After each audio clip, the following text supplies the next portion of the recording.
میرے محترم سامعین، بہت ہی دکھی گفتگو آپ کی خدمت میں ذکر کرنے لگا ہوں، ذرا توجہ سے سماعت فرمائیے۔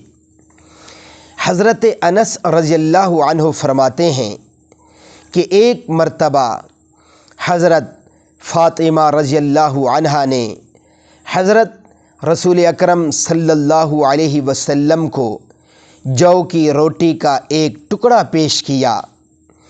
آپ صلی اللہ علیہ وسلم نے فرمایا، اے فاطمہ، میری لخت جگر رضی اللہ تعالی عنہا، یہ پہلا ٹکڑا ہے جسے آپ کے والد حضرت محمد صلی اللہ علیہ وسلم 3 دن کے بعد کھا رہے ہیں۔ میرے محترم سامعین، یہ وہ ہستی ہیں جنہیں اللہ تعالیٰ کے بعد سب سے اونچا مقام حاصل ہے، لیکن صورتحال آپ کے سامنے ہے۔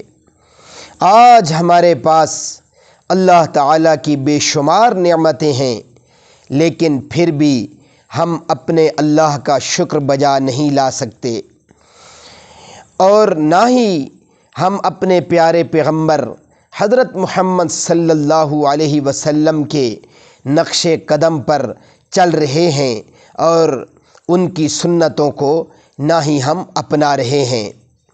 میرے محترم سامعین، ہمارے لیے انتہائی افسوس کا مقام ہے اور سوچنے کا مقام ہے۔